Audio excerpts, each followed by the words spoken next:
monsieur, bonsoir, bienvenue dans ce 23h. Voici les titres de ce journal.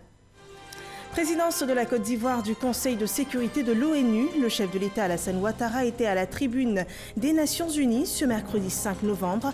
Il s'est exprimé sur le thème de la reconstruction post-conflit, pilier de la consolidation, de la pérennisation, de la paix, facteur de stabilité et de sécurité. En Côte d'Ivoire, le vice-président Daniel Kablan-Duncan a reçu une mission d'affaires britannique, une audience qui s'inscrit dans le cadre de la consolidation de la coopération économique entre la Côte d'Ivoire et la Grande-Bretagne.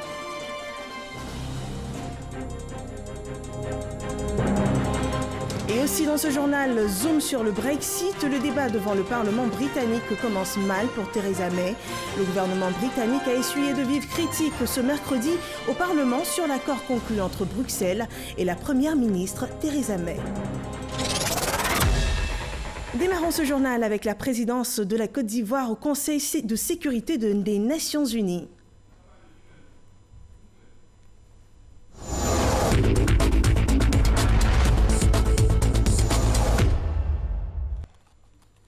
Et c'est aujourd'hui que le chef de l'État, Alassane Ouattara, s'est exprimé à la tribune des Nations Unies.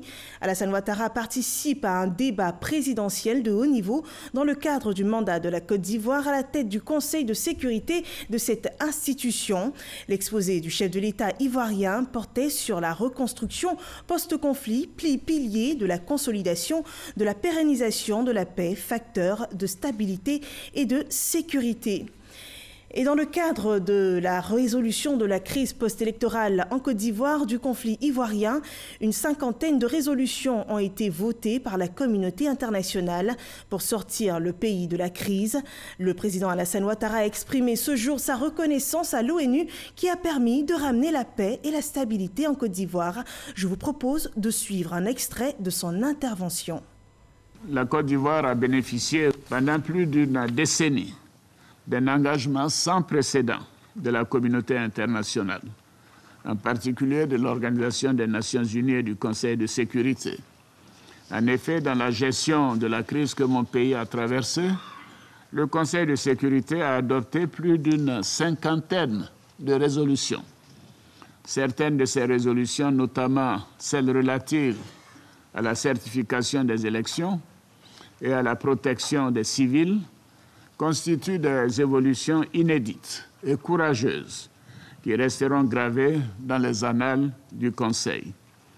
Je peux m'exprimer aujourd'hui devant vous grâce à la détermination et aux efforts du peuple ivoirien qui m'a élu, à l'engagement remarquable de la CEDEAO et de l'Union africaine, dont je salue la présence aujourd'hui des premiers responsables, M. Mahamat Faki et Jean-Claude Brou, et à celui des Nations Unies à travers l'ONUCI.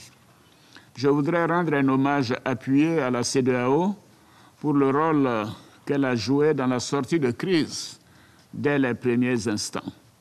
J'exprime ma gratitude au secrétaire général d'alors, M. Ban Ki-moon, ainsi qu'au représentant spécial du secrétaire général des Nations Unies en Côte d'Ivoire, au moment de la crise, M. Young-Jin Choi, pour leur courage, leur détermination et leur engagement à défendre les idéaux de paix des Nations Unies. Je voudrais, au nom de la nation ivoirienne, saluer la mémoire des 150 casques bleus qui ont fait le sacrifice de leur vie pour en sauver d'autres et pour ramener la paix et la stabilité dans mon pays. J'exprime à leur pays et à leur famille, ainsi qu'à la grande famille des Nations Unies, la reconnaissance du peuple ivoirien. À présent, je voudrais rendre hommage à un digne fils de l'Afrique, 7e secrétaire général des Nations Unies, pour son exceptionnelle contribution à la paix dans le monde. Il s'agit de M. Kofi Annan, ce grand humaniste qui nous a quittés le 18 août 2018 et dont la voix et la sagesse manqueront aux grandes causes du monde. C'était un extrait de la participation du président de la République à la tribune des Nations Unies. Et dans le cadre de sa présence à l'ONU, le président Ouattara a été reçu ce mercredi par le secrétaire général de l'Organisation des Nations Unies, Antonio Guterres, pour un petit déjeuner de travail. Les deux personnalités ont passé en revue les différents points à l'ordre du jour de la réunion inaugurale de la présidence ivoirienne du Conseil de sécurité des Nations Unies. Le chef de l'État a également signé le livre d'or pour marquer son passage au siège de l'Organisation mondiale. Et Alassane Ouattara a aussi participé à une table ronde à New York sur l'initiative régionale de l'enseignement supérieur en Afrique de l'Ouest, le compte-rendu de Awa Touré. L'organisation éducative internationale Africa America Institute veut promouvoir le développement du continent par le biais de l'enseignement supérieur et de la formation professionnelle et la promotion d'un engagement accru entre l'Afrique et l'Amérique. C'est dans le cadre de cet engagement que Africa America Institute a lancé une initiative régionale pour l'enseignement supérieur en Afrique de l'Ouest. 3 pays sont concernés par cette initiative, le Ghana, le Sénégal et la Côte d'Ivoire. Chacun de ces 3 pays doit désigner une université qui va bénéficier de l'accompagnement nécessaire pour développer des compétences en matière de recherche et développement. Cette rencontre a permis au président de la République, Alassane Ouattara, de faire le point sur les actions menées par l'État pour améliorer la qualité de l'enseignement supérieur en Côte d'Ivoire. Le chef de l'État n'a pas manqué aussi de relever que la Côte d'Ivoire a compris très tôt les enjeux d'un enseignement supérieur de qualité à travers la création de pôles d'excellence, notamment l'Institut Polytechnique Félix Houphouët-Boigny de Yamoussoukro. L'Institut africain-américain a financé mes études universitaires. Et à chaque fois que je suis invité, je viens avec beaucoup de plaisir. Et là, nous avons une bonne séance avec le président et aussi l'ancien président de l'université scientifique Massachusetts Institute of Technology. Et nous essayons de voir comment mettre en place un système de coordination au niveau de 3 pays, la Côte d'Ivoire, le Ghana, le Sénégal, pour un certain nombre de projets, étant le premier producteur mondial de cacao.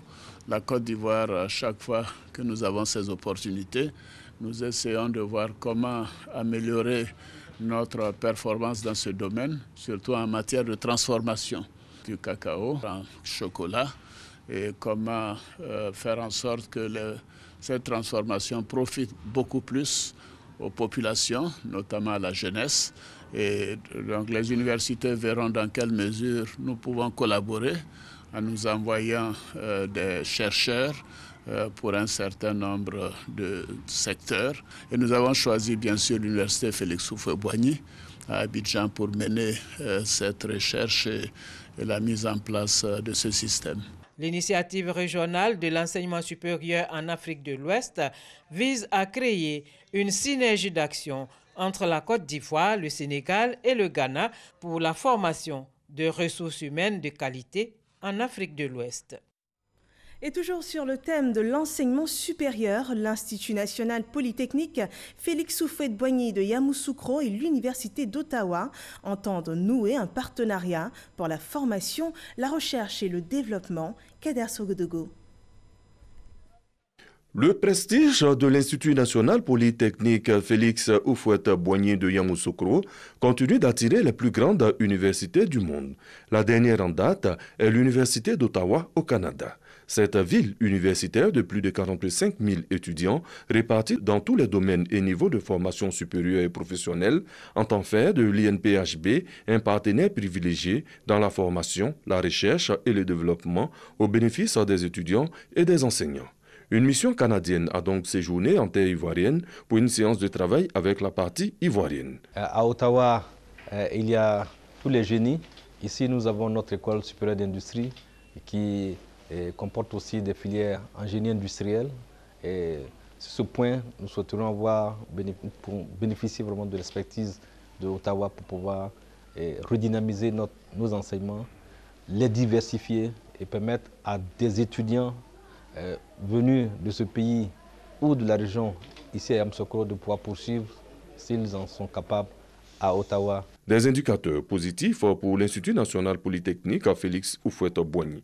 J'ai été immédiatement impressionné par l'envergure et par la qualité des installations. Notre équipe qui avait fait une première visite sur le campus de l'INPHB au mois de février dernier était revenue avec des histoires extrêmement enthousiasmantes au sujet de la qualité du personnel et surtout par rapport à la qualité du bassin d'étudiants qui fréquentent cet institut. L'INPHB de Yamoussoukro, ce sont 3 sites, 3252 étudiants et un taux d'insertion professionnelle de 83%.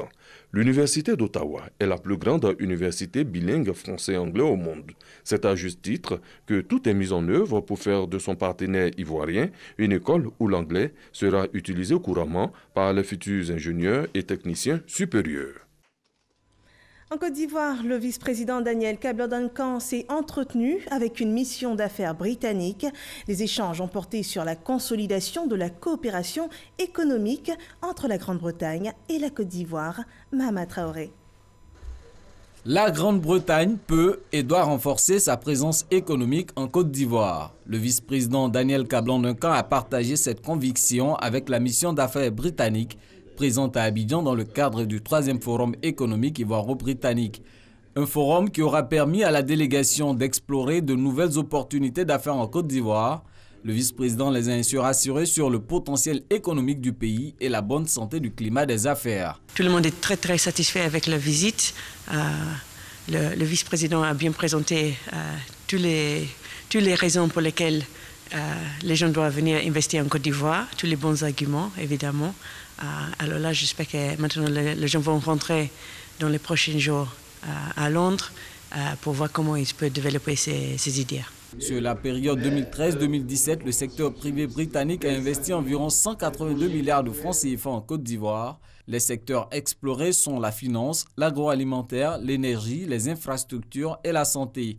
La Côte d'Ivoire figure également sur la liste des 10 pays africains qui vont bénéficier des 2 900 milliards d'investissements privés prévus par la Grande-Bretagne en Afrique pour les années à venir.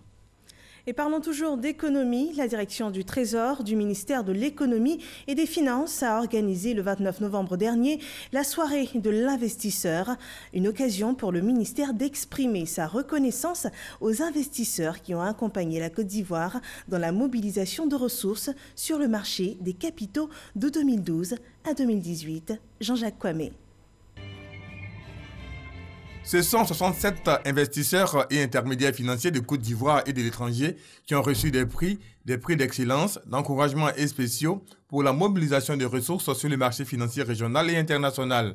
Durant la période 2012-2018, environ 15 000 milliards de francs CFA ont été mobilisés sur le marché des capitaux contre des prévisions de 12 845 milliards de francs CFA. Cette confiance renouvelée en l'État de Côte d'Ivoire par les investisseurs, souligne le ministre de l'Économie et des Finances, est à encourager. Et dans le budget 2019, l'État compte aller sur le marché financier pour rechercher 1 429 milliards de francs CFA. Ces ressources permettront notamment d'accroître l'offre d'infrastructures socio-économiques, de poursuivre l'électrification rurale et surtout d'améliorer davantage la qualité des services de base en matière d'éducation et de santé. La crédibilité de la signature de l'État, les performances réalisées grâce à votre concours et à la pertinence des chantiers qui restent à financer doivent nous inciter à renforcer notre coopération dans un partenariat gagnant-gagnant. Ce partenariat gagnant État-investisseur va se poursuivre, souligne le porte-parole des lauréats. Nous sommes à vos côtés. Des défis nous attendent pour 2019. Monsieur le ministre de l'Économie et des Finances, monsieur le directeur général du Trésor, je voudrais vous rassurer que nous serons à vos côtés. Donc au nom de l'ensemble des lauréats, je voudrais encore une fois vous traduire toute notre reconnaissance. Ce cadre d'échange entre l'État et les acteurs du marché financier, à travers la soirée de l'investisseur, la Direction générale du Trésor compte l'institutionnaliser chaque année. Développement des infrastructures routières, les chantiers du 4e pont situé à Atekoubé et celui de la voie devant relier le carrefour Abata à la cité Sire dans la commune de Cocody sont en cours de réalisation. Le ministre de l'Équipement et de l'Entretien routier, Amédée Kofi-Kwaku, s'est rendu sur les sites pour s'enquérir de l'état d'avancement des travaux. Jean-Luc Mangbo. Boribana, dans la commune d'Atekoubé. Nous sommes sur une des entreprises du 4e pont. Les travaux sont à un stade embryonnaire, mais évoluent bien au dire du ministre de l'Équipement et de l'Entretien routier, Amédée Kofi Kouakou. À Lokodro, l'entreprise chinoise en charge des travaux a presque fini la construction des installations, devant abriter le matériel et les ouvriers du chantier.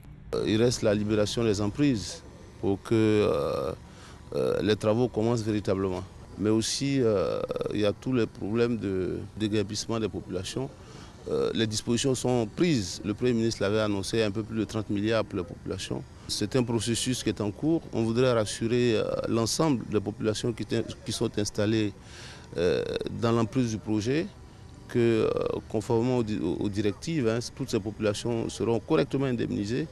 La construction de cet ouvrage devrait durer 30 mois. Il est prévu pour être livré début 2021. Autre site visité par le ministre Amédée Kouakou, le chantier de construction de la voie reliant le carrefour Abata à la cité Sire, dans la commune de Cocody. Ce projet consiste à aménager la route jusqu'à la cité Sire en deux voies. Et aussi, on avait un gros problème d'assainissement. Donc, il y a un canal de près de 700 mètres qui a été construit donc, pour pouvoir évacuer toutes les eaux. Un chantier qui est confronté à plusieurs obstacles dans sa réalisation. Il y a beaucoup de personnes qui sont installées dans les points bas, qui malheureusement ont des titres de propriété, ce qui fait que vous voyez que la zone est complètement vallonnée. Il va falloir évacuer ces eaux-là. Vous voyez ce qui se passe à la rue Mini, chaque fois qu'il pleut, il y a des inondations. Nous sommes obligés de libérer les emprises, de sorte que les eaux puissent être évacuées convenablement. Cette voie d'une longueur de 3,5 km sera livrée en mars 2019. Dans le domaine de la sécurité sociale, la SEGRAE reçoit la certification ISO 9001, version 2015. Les efforts de l'entreprise viennent d'être couronnés au niveau international. Retour sur l'engagement de l'institution à améliorer la qualité de ses prestations et services. Et c'est avec Serge Coléa. Guégué Jean est retraité depuis 1995. C'est donc un habitué des couloirs de la SEGRAE qui a suivi l'évolution de la maison ces 20 dernières années. Le service aujourd'hui est de qualité. Il y a une nette progression. À la SEGRAE, les retraités se réjouissent des changements constatés ces dernières années. Le service d'accueil est parfait, bon, nous le sommes bien. Auparavant, on se battait pour pouvoir se faire servir. Mais maintenant, quand on arrive, on est d'abord filtré ici à ce niveau. Et puis, ce sont eux qui déposent les papiers, on attend paisiblement. Je suis allé à la retraite le 31 décembre 2013. À la fin du mois de mars 2014, j'ai eu ma première pension déjà. Voyez-vous qu'il y a quand même, par rapport à ce que nous avons appris par nos devanciers, il y a une nette amélioration. Cette nouvelle dynamique dans la démarche qualité et dans l'amélioration notable des prestations de services offertes aux assurés sociaux a été accentuée en 2014 par la Direction générale et son conseil d'administration avec le soutien du gouvernement. L'objectif de la réforme de 2012 était de faire en sorte, premièrement, de restaurer l'équilibre financier qui était rompu, d'assurer la continuité entre le dernier salaire d'activité et la première pension servie, parce que vous savez bien que les retraités pouvaient attendre 1 année, voire 2 ans avant de toucher la première pension. En plus de cela, nous avons des services sociaux qui sont développés pour que la retraite soit un véritable espace de vie. Première caisse de retraite des fonctionnaires certifiée ISO 9001 en 2016, l'IPS SEGRAE confirme sa bonne gestion en 2018 en obtenant la certification ISO 9001 version 2015. Nous remarquons qu'aujourd'hui, les retraités ne sont plus stressés. À l'époque, c'était un enfer. Personnel compétent, considération et respect des assurés, réactivité dans la planification et le suivi sont quelques-uns des 23 points soulignés par le certificateur AFNOR. Ce certificat est une reconnaissance internationale. L'institution de prévoyance sociale, la Caisse générale de retraite des agents de l'État, entend poursuivre ses efforts pour mériter la norme ISO 9001 qui est réexaminée tous les 5 ans. Mise en place du planning familial en Côte d'Ivoire, l'UNFPA a remis le vendredi 30 novembre dernier un rapport d'étude au ministère du Plan et du Développement. Ce rapport analyse les évolutions de la population. Des précisions avec Abou Sanogo. les familles moins nombreuses. Cette cérémonie vise à remettre officiellement à la disposition des décideurs et du grand public les principales orientations du rapport 2018 sur l'état des populations mondiales. Le document présente l'évolution des pays selon le taux de fécondité, l'examen des obstacles aux droits en matière de procréation et les décisions attendues des pouvoirs publics. Selon le rapport de 2018 de UNFPA sur l'état mondial de la population, la tendance mondiale est actuellement aux familles moins nombreuses. Désormais, il est admis que les investissements en faveur des droits en matière de la santé et de la reproduction sont essentiels à la réussite de l'agenda pour le développement durable. La ministre du Plan et du Développement a dressé le bilan des études effectuées pour cette année.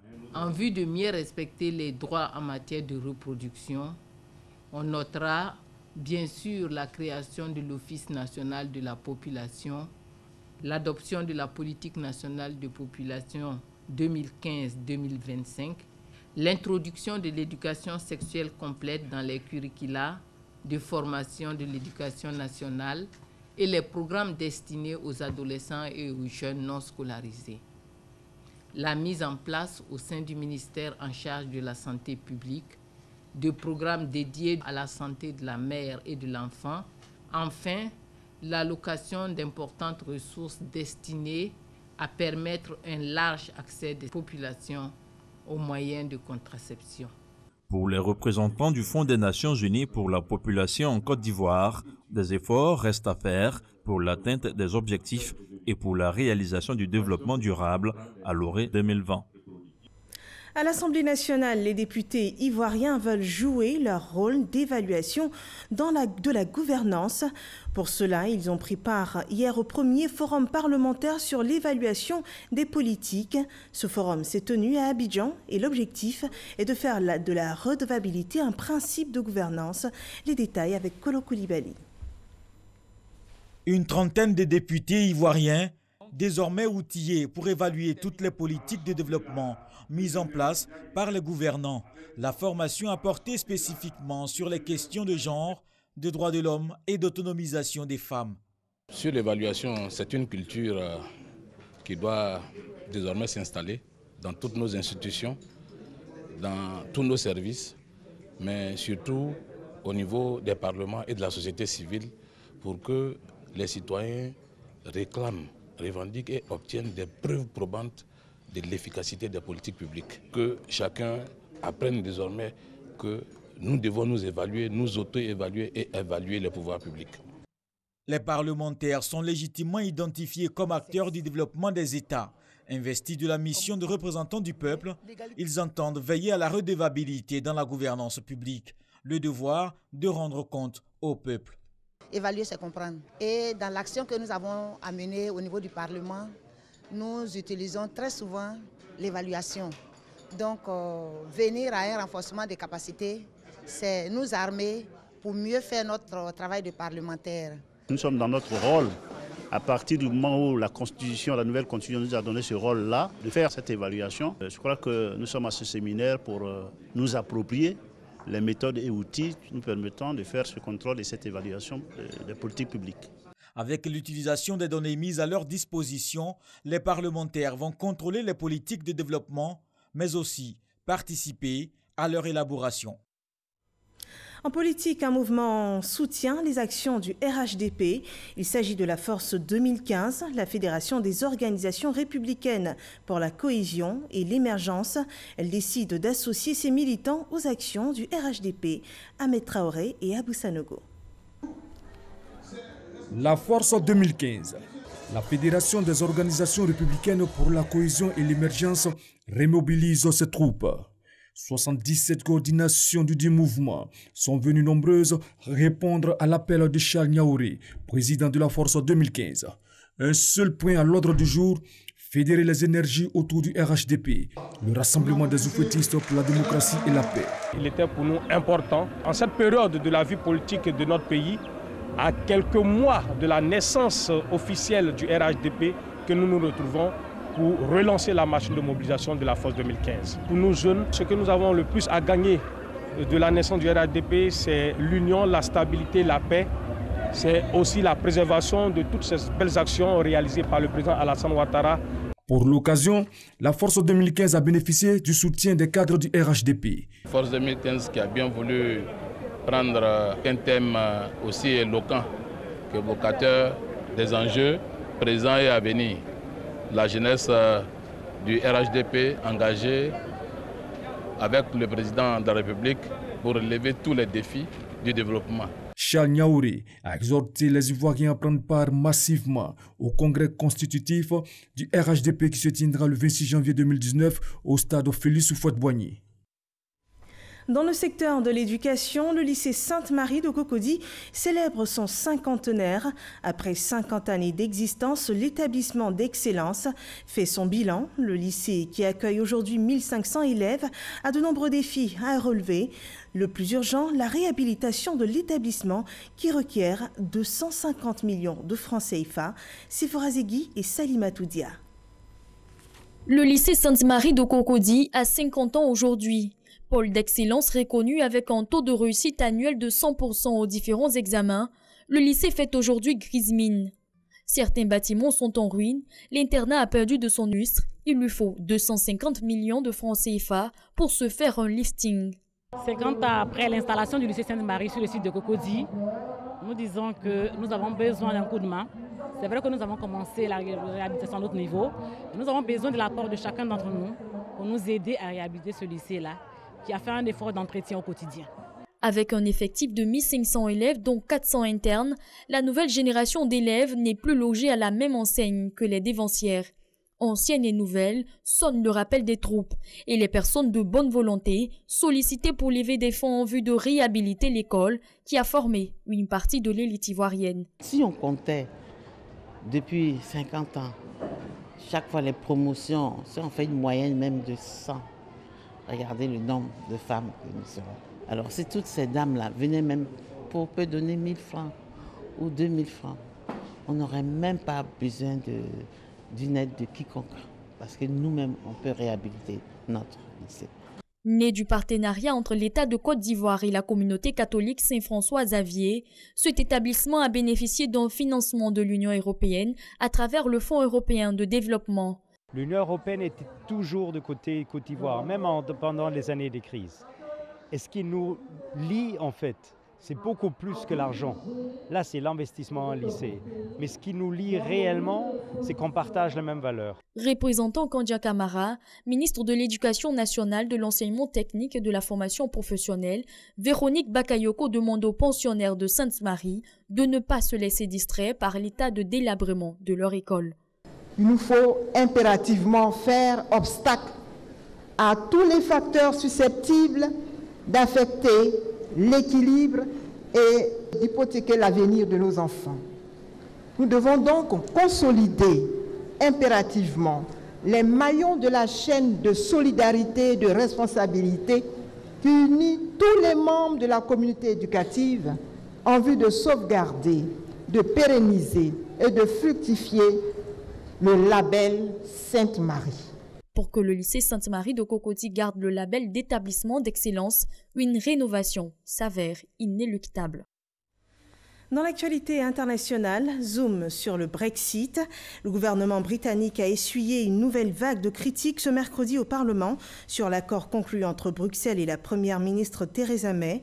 Les députés craignent que Londres soit soumis à des cycles de négociations très longs et répétés pour obtenir un nouvel accord définissant la relation future entre le Royaume-Uni et l'Union européenne. Des députés eurosceptiques qui demandent une franche rupture avec l'UE. Et rappelons que le Royaume-Uni, comme l'UE, ont jusqu'à présent écarté la possibilité de renégocier le texte, contrairement à ce que demandent des députés opposés à Theresa May. Et ceci marque la fin de ce 23h. Rendez-vous demain, même heure, pour un autre développement de l'actualité.